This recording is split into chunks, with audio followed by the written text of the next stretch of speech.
নমস্কার, কবিতা উৎসব এডুকেশন অনুষ্ঠান দেখতে পাচ্ছেন। আমি এসেছিলাম দক্ষিণ আসামের বরাক উপত্যকার বিশিষ্ট সাংবাদিক, বরাক বললে ভুল হবে, উত্তর পূর্বাঞ্চলের খ্যাতমান সাংবাদিক সোনারঙ্গ ভট্টাচার্যের বাড়িতে। সোনারঙ্গ ভট্টাচার্য আমাদের অত্যন্ত প্রিয়জন। তিনি বিভিন্ন আঙ্গিকে কাজ করে যাচ্ছেন। সংবাদপত্রের মতো একটা ব্যস্ততম মাধ্যমে থেকেও তিনি নাটকের কাজ করে যাচ্ছেন, গল্পের কাজ করে যাচ্ছেন, কখনো কখনো রম্যরচনা লিখছেন এবং সমাজ সংগঠনের সঙ্গে কাজ করে যাচ্ছেন। এবং কিছুদিন আগে আমরা কবিতা এডুকেশনে ক্যান্সার বিষয়ে তিনি পরামর্শ দিয়েছিলেন, তা দর্শকরা নিয়েছিল এবং নানান রকম কাজ রয়েছে। বহু গুণে গুণী সেই বিশিষ্ট সাংবাদিক সোনারঙ্গ ভট্টাচার্যের কাছে এসেছি। তিনি সম্প্রতি নাটকের প্রথম পুরস্কার পেয়েছেন পূবালী থেকে। পূবালী বরাক উপত্যকার একটা অন্যতম পরিচিত নাট্য সংগঠন। অনেকদিন ধরে পূবালী কাজ করে যাচ্ছে, নানান ইতিবাচক কাজ। তারা নাট্য পাণ্ডুলিপি প্রতিযোগিতা করে, এবারও করেছিল। তিনি এই প্রতিষ্ঠান থেকে অনুনাটকের প্রথম পুরস্কার পেয়েছেন। আমি সম্মানীয় সোনারঙ্গ ভট্টাচার্যের কাছে যাচ্ছি, তিনি বলবেন তার এই যাত্রার নানান কথা, নাটকের কথা, সাংবাদিক কথা এবং আরো কিছু কথা। আমি সম্মানিত সোনারঙ্গ ভট্টাচার্যকে বলার জন্য অনুরোধ করছি। সবাইকে নমস্কার। আপনি তো নাটকে তো আমরা হঠাৎ অন্য একটা মাধ্যম, আপনার বিপরীত মাধ্যম, সংবাদপত্রের সঙ্গে কাজ করেন, টেলিগ্রাফে কাজ করেন, আসাম টিভিতে করেন। আপনার কিছু কথা বলুন আপনি। হ্যাঁ, দেখুন, নাটক হচ্ছে আমাদের জীবনের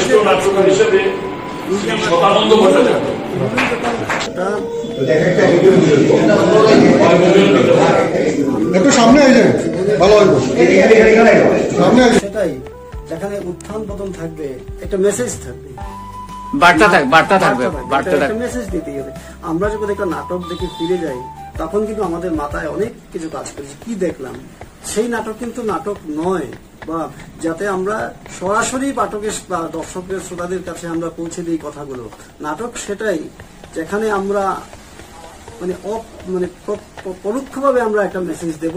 সেটা কিন্তু দর্শকের বুদ্ধা যিনি একটু নাটক বুঝেন, সমঝদার দর্শকের কাছে আমরা সেটা পৌঁছে দিতে চাই এবং তার মাথায় সারাদিন কাজ করে যাওয়ার সময় যে আমরা কি দেখলাম, সেটাই নাটকের মেসেজ। ঠিক তাই। আপনি তো সংবাদপত্রে কাজ করে, এত ব্যস্ততম জীবন যেমন কাজ করতেন, সারাদিন কাজ, সংবাদপত্রের কাজ, এর ফাঁকে সময় নিয়েছিলেন। কখন লিখেন আপনি এইসব নাটকের কাজ? বা লেখার কোনো সময় হয় না। ওই নাটকটা আমার মনে আছে, আমি পুরো রাত জেগে লিখেছিলাম। আচ্ছা। মানে আমাকে বলা হয়েছিল যে যেমন আগামীকালকে শেষ, তো আমি সারা রাত জেগে লিখেছিলাম। পরদিন আবার আমি সারাদিন অন্য কাজ ছিল। তো এই যে তারা ছিল আপনার ভিতরে, একটা তারা ছিল, লেখার প্রতি যেটা তারা, একটা আকর্ষণ, সেটা যে আমাদের রাষ্ট্রপতি, প্রাক্তন রাষ্ট্রপতি এবং এপিজে আব্দুল কালাম বলেছিলেন, এত বড় বিজ্ঞানী, যে যেটাই, যে জিনিস আপনাকে ঘুমাতে দেবে না, সেটাই আসলে স্বপ্ন। আপনাকে শুতে দেয় না, আপনাকে খেতে দেয় না, আপনাকে বসতে দেয় না, সেটাই আপনার স্বপ্ন। স্বপ্ন সেটা নয় যেটা আমরা ভেঙে দেয়। ঠিক তাই। তাই আমি বলছি যে কাজের পিছনে আপনি লেগে থাকবেন, সেই কাজটা আপনার এটা উত্তরণে যাওয়ার জন্য ক্রমাগত কাজ করে যেত, এইটাই বলতে চাইছেন না? আমি নাটকে, আমি আজকে পর্যন্ত প্রায় 4টা নাটক আমার শ্রেষ্ঠ নাম বলুন আপনার। আমার মনে হয় আমার শুরু হয়েছিল আজকে থেকে অনেক বছর আগে চিঠি নাটক দিয়ে শুরু হয়েছিল। চিঠি নাটক ছিল, যেখানে সাক্ষরতার উপর ছিল। যে এখন তো সাক্ষরতার হার অনেক বেড়েছে, তখন কিছু কি ছিল আজকে অনেক বছর আগে মানুষ পড়াশোনা এত বেশি করতে জানতো না, কিন্তু একটা চিঠি এসেছিল, ওই চিঠির মধ্যে বার্তাটা ছিল, কিন্তু সেই বার্তাটা পড়তে পারেনি বলেই আজকে আমাদের এই শেষে তার জীবনে অনেক সমস্যা হয়েছে বলে এই চিঠি নাটকের এই বিষয় ছিল। ঠিক আছে। আমি কিছুদিন সরকারি চাকরিতেও ছিলাম, তো তখন আমার কিছু অভিজ্ঞতা হয়েছিল। আমরা যখন সেই কাজে গ্রামে অঞ্চলে যেতাম, চা বাগান অঞ্চলে যেতাম, আমরা একজন গর্ভবতী মহিলাকে নিয়ে এই নাটকটা লিখেছিলাম, মিঠা জেহের। কি নাম কি ছিল? মিঠা জেহের। মিঠা জেহের বাংলায় নাকি না অসমীয়া? বাংলায়। মানে যেহেতু চা বাগানের লোকের সাথে কাজ, তার সংলাপ আজকাল দেখবেন কিছু অক্সফোর্ড ডিকশনারি আমাদের কিছু শব্দ করেছে, সেটা বাংলা না কি ভাষা এটা জানি না, কিন্তু মানে common language। সমান, ঠিক আছে। মিঠা জেহের তো বুঝতেই পারছেন, কথাটা থেকেই বোঝা যাচ্ছে। বোঝা যাচ্ছে। মিঠা জেহের মানে যে গ্রামাঞ্চলে যেসব মদ তৈরি হয়, যেগুলা মানে ধরুন খেতে খুব মজা করে, কিন্তু সে জীবনটা শেষ করে দেয়। একজন গর্ভবতী মহিলা সেই অবৈধ ব্যবসা করে কি করে টাকা জমিয়েছিলেন, কিন্তু শেষ পর্যন্ত ভালো কাজের ফল কিন্তু ভালোই হয়, খারাপ কাজের ফল খারাপই হয়। ভদ্রমহিলার অনেক সমস্যা হয়, মিসক্যারেজ হয়, শেষে আপনি বুঝতে পারেন যে জীবনে সেটা ভালো কাজ করেননি। এই এটা মেসেজ ছিল একটা, ভালো কাজের ফল ভালোই হবে, খারাপ কাজের ফল খারাপই হবে। আচ্ছা, আপনার ওই আর তৃতীয় নাটক কি ছিল আপনার? এরপরে তৃতীয় নাটকটা ছিল এই সরলার স্বদেশ। বাহ, সরলার স্বদেশ। এটাও পুরস্কার পেয়েছিল, পরাগপুরতা বঙ্গসাহিত্য সংস্কৃতি সম্মেলনের প্রথম পুরস্কার পায়। বাহ, কি সরলার স্বদেশ, মানে এটা অদ্ভুত একটা, আমার নিজের খুব ভালো লেগেছে নাটকটা। আমি বারবার মানে মনে করি, সেটাই পড়ি যে সরলা যে মহিলাটি, সে বয়স্ক মহিলা, 80 বর্গ মহিলা, সে কিন্তু মৃত্যুর সময় পর্যন্ত বুঝতে পারেনি তার স্বদেশ কোনটি। ও আচ্ছা আচ্ছা। সরকার বলছে তুমি এই দেশের মানুষ নও, সে জানে আমি এই দেশের। রাজনৈতিক যে তাকে এই দেশে আসতে হয়েছে, কিন্তু দেশ তো একই ছিল। তাই শেষ পর্যন্ত যেদিন মৃত্যু হয়, মৃত্যুর পর সরকার সেটা স্বীকৃতি, আদালত স্বীকৃতি দেয় যে তোমার এটাই স্বদেশ, তুমি যেখানে আছো ভারতবর্ষই তোমার স্বদেশ। কিন্তু সারা জীবন লড়াই করে মানুষটি গেল, এবং তার যে অনুভূতি, তার এই অনুভূতি ছিল যে কোনটি আমার স্বদেশ, স্বদেশ কোনটি। বাহ বাহ। ওখানে সরকার বলছে তোমার এটা নয়, এখানে সরকার বলছে তোমার এই দেশ নয়। কোন দেশটা? কাহিনী অত্যন্ত রোমাঞ্চকর কাহিনী। আর এবার পেলেন পূবালী 53। এবার যে ছিল আমার অন্তিম যাত্রা নাটকের নাম। অন্তিম যাত্রা। এখন কি হচ্ছে আমাদের সমাজে, আপনি দেখবেন যত মানে মানুষ যত মানে সামনে যত আধুনিক হচ্ছে, ততই আমরা কিন্তু আরো পিছিয়ে যাচ্ছি।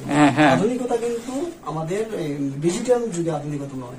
আধুনিকতা হচ্ছে আমার অন্তরের মডার্ন সেই ব্যক্তি যিনি অন্তরে মডার্ন, মানসিকতা, চিন্তাধারায় মুক্ত মন। আমি সুন্দর কাপড় পরলাম, আমি সুন্দর গাড়ি চড়লাম, ইংরেজিতে কথা বললাম অনর্গল, সেটা কিন্তু আধুনিক নয়। আমি মোবাইল ব্যবহার করলাম, আমি ডিজিটাল যুগের কথা বললাম, প্রযুক্তিবিদ্যার কথা বললাম, আমি কিন্তু আধুনিক নয়।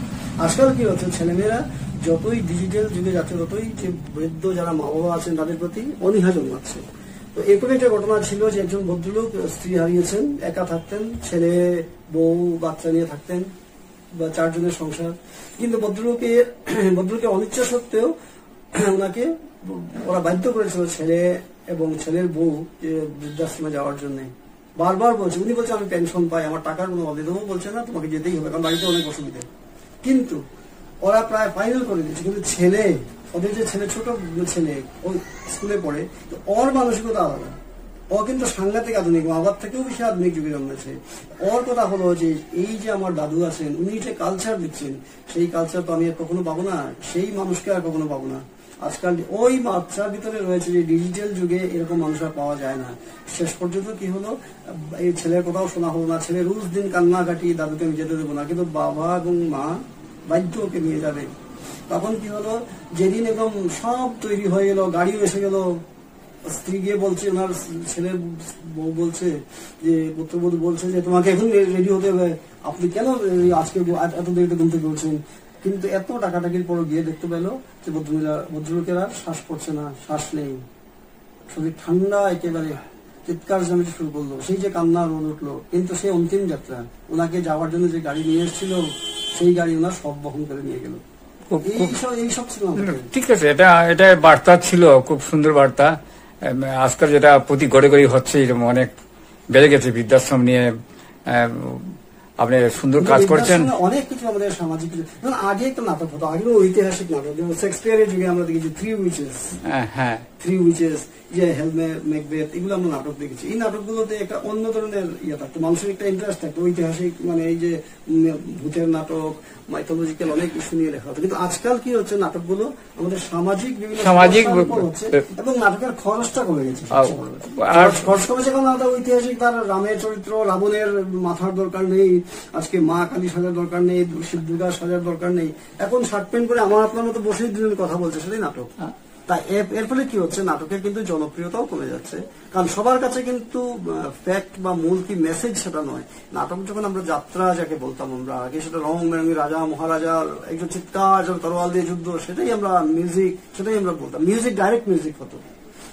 আমি ওই দিন একটা নাটকের উপর আলোচনা ছিল, পূবালী আলোচনা আয়োজন করেছিল, ওখানে আমার কথা ছিল যে নাটকগুলো, হ্যাঁ এগুলো থাকবে, সামাজিক নাটকগুলোর কথা থাকবে, কিন্তু সঙ্গে এগুলোও থাকবে, যাতে ছোট বাচ্চাদের যাতে আকর্ষণ করা যায়, একটা গৃহবধূকে আকর্ষণ করা যায় এই নাটক নিয়ে, যাতে ঐতিহাসিক নাটক থাকে, এটা তার মধ্যেও কিন্তু মেসেজ থাকবে। আজকে আপনি যদি রাম রাবণের যুদ্ধ দিয়ে একটা নাটক তৈরি করেন, সেখানেও আপনি মেসেজ দিতে পারবেন না। আপনারা তো যারা নাটক যারা দেখেন, পড়েন, লিখেন, তারা অনেকেই জানেন যে সত্যি ঘটনাটাকে অবলম্বন করে অনেক কিছু লেখা যায়। রামের মুখ দিয়ে আপনি অনেক কিছু বলাতে পারবেন, আপনি রাবণের মুখ দিয়ে অনেক কিছু বলতে পারবেন, আপনি মহিষাসুর অসুরের মুখ দিয়ে বলাতে পারবেন, যাতে সমাজ মেসেজ পায়। এটা নয়, তাছাড়া কুসংস্কার নিয়ে নাটক হতে পারে। আমাদের অনেক কুসংস্কার রয়েছে। আজকাল আমরা বলি আধুনিক, কিন্তু আমরা কতটুকু আধুনিক সেটা তো আমাদের বাস্তব কাজকর্মই প্রমাণ করে দেবে। তাই এইসব নিয়েও নাটক লেখা হয়েছে, কুসংস্কার নিয়ে, মানুষের জীবনযাত্রা নিয়ে, শিশু পালন নিয়ে কথা বলা উচিত। স্বামী বিবেকানন্দ যখন বলতেন যে আজকাল আর সেই মা নেই, এই জন্য আর এরকম মহাপুরুষ জন্মান না। তো কেন মহাপুরুষ জন্মাবে না? একজন শিশু কেন তার মানসিকতা খারাপ হবে? সে যদি সঠিক শিক্ষা পায়, সে যদি সঠিক জ্ঞান পায়, সে যদি লালন পালন করা, নিশ্চয়ই সে একজন ভালো মানুষ হয়ে উঠবে। এসবের কোনো নাটক লেখা উচিত আমার মনে হয়। কারণ নাটক যদি আপনি গল্প পড়ে যতটুকু বুঝবেন না, নাটকের দর্শক এখন বাংলা সাহিত্য বা বাংলা সাহিত্য নাটক থেকে শুরু হয়েছিল। অভিজ্ঞান শকুন্তলম, যেটা কালিদাসের, আগে নাটকের ভাষাতেই সবকিছু সব হতো, নাটকের ভাষাতে হতো। আপনি দেখবেন পুরনো হিন্দি সিনেমা, পুরনো সিনেমাগুলোতে আপনি ভারতভূষণ সময় এই নাটকের গান বেশি নাটক থাকতো, অভিনয়টা নাটকের। এখনো মানুষ এই নাটকই পছন্দ করে এবং নাটক দেখে, কিন্তু নাটকের আঙ্গিক চেঞ্জ হয়ে গেছে এবং সময় মানুষ নেই। আপনি অন্য নাটকে কাজ করছেন, খুব ভালো, আপনাকে অভিনন্দন জানাচ্ছি। কথা বলি, 2015 সালে আমার এই সরলা স্বদেশ নাটকটা লেখা হয়েছিল। হাইলাকান্দিতে রবীন্দ্র মেলা চলছিল, ঐতিহ্যবাহী রবীন্দ্র মেলা ওপেন স্টেজে সেই নাটকটি মঞ্চায়ন করা হয়েছিল, মঞ্চস্থ করেছিলেন হাইলাকান্দির অনেক সিনিয়র যারা এখন নেই, মানে পৃথিবীতে নেই। আমার মনে আছে আমি তখন বাইরে ছিলাম, আমি আসছিলাম, আসার সময় রাস্তায় এত ভিড়, নাটকের স্টেজের সামনে 4 থেকে 5,000 মানুষ, মেলার যত দর্শক সব কিন্তু এই নাটক দেখছিল এসে। আমি নিজের মানে ভিড় ঠেলে যাওয়ার পর্যন্ত সুযোগ পাইনি মঞ্চের কাছে। আপনি চিন্তা করুন, নাটকের এখনো ভ্যালু আছে। এই ঘটনাটা বলছি আমি আজ 8-9 বছর আগের কথা, কিন্তু নাটকের ভিড় তখনও ছিল। হ্যাঁ, খুব। আপনি দর্শকের কিছু কথা বলবেন কি এই মুহূর্তে? নিশ্চয়ই বলুন। আমার সেটাই কথা যে আমি যতই আধুনিক হই, আমার যে জীবনযাত্রা, আমার যে সংস্কৃতি, আমার যে পূর্বপুরুষের দ্বারা সেটা যদি পরম্পরা, যেটা মেনে যেতে পরম্পরা, সেটা যদি আমি ছেড়ে দিই, তাহলে আমি কিন্তু আর সেই মানুষ থাকবো না। কাজেই মানুষ আধুনিক তখনই হবে যখন তার সংস্কৃতি ঠিক থাকবে, তার পরম্পরা ঠিক থাকবে এবং মানুষের প্রতি মানুষের বিশ্বাস জন্মাবে, মানুষের প্রতি মানুষের ভালোবাসা থাকবে। তখনই প্রকৃত মানুষ সে হবে এবং মানুষকে যখন সে প্রকৃত মূল্যায়ন করতে পারবে, তখনই সে প্রকৃত মানুষ। সেটা কিন্তু প্রযুক্তির মাধ্যমে আধুনিক হয়ে সেই মানুষ চায় না। ধন্যবাদ। কবিতা উৎসবে রিক্রিয়েশন অনুষ্ঠানে আপনারা দেখতে পাচ্ছেন এই অঞ্চলের দক্ষিণ আসামের বিশিষ্ট সাংবাদিক সন্ধ্যা ভট্টাচার্যের কিছু আলাপচারিতা আমরা রেকর্ডবন্দি করলাম। তিনি পূবালী থেকে 53তম নাট্য উৎসবের প্রথম পুরস্কার পেয়েছেন। তিনি আরো অনেক পুরস্কার পেয়েছেন। তার ড্রয়িং রুম রয়েছে মোমেন্টোতে ভর্তি। তিনি অনেক ধরনের কাজ করে যাচ্ছেন। আমরা তার সৃজনশীল কাজের অভিনন্দন জানাচ্ছি। তিনি আরো লিখুন, আরো কাজ করুন এবং দেশকে এগিয়ে নিয়ে যাওয়ার পথে তিনি প্রতিকৃত হয়ে থাকুন, এই প্রত্যাশা নিয়ে আজকে অনুষ্ঠান শেষ করছি। কবিতা উৎসব এডুকেশন অনুষ্ঠান আপনারা দেখুন, শুনুন, আমাদের পাশে থাকুন। প্রকৃতিগত ত্রুটি থাকা সত্ত্বেও দেশে বিদেশে হাজার দর্শক অনুষ্ঠান দেখে থাকেন, আপনি দেখুন, দেখতে থাকুন, ভালো লাগবেই। নমস্কার।